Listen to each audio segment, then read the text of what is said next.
بسم اللہ الرحمن الرحیم۔ میرے دوستو، میرے عزیزو، باوضو رہنے کی یعنی وضو کے ساتھ رہنے کی فضیلت حدیثوں میں کثرت سے آئی ہے۔ اسی طرح ہم سب کو معلوم ہوگا کہ باوضو سونا بھی ایک سنت ہے۔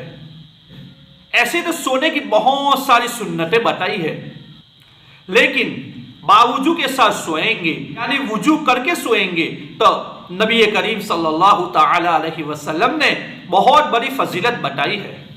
حدیث کی کتاب ابو داؤد میں نبی کریم صلی اللہ تعالی علیہ وسلم نے باوضو سونے کی بہت بڑی فضیلت بتائی ہے۔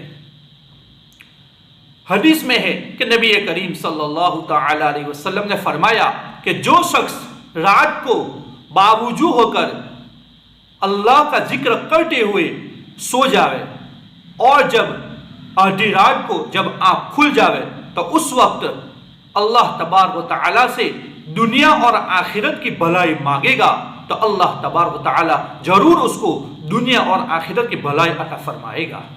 تو میرے دوستو، میرے عزیزو، یہ کتنی بڑی فضیلت ہے۔ تو میرے دوستو، جب بھی ہم رات کو سونے کا ارادہ کریں تو سب سے پہلے وضو کر لیا کریں اور وضو کے ساتھ سوئے، ذکر کرتے ہوئے سوئے، اور جب آدھی رات کو ہمارے آنکھ کھل جاوے تو اللہ تبارک و تعالی سے دنیا اور آخرت کی بھلائی مانگے۔ انشاءاللہ تعالی اللہ تبارک و تعالی ہمیں دنیا اور آخرت کی بھلائیوں سے مالا مال فرمائے گا۔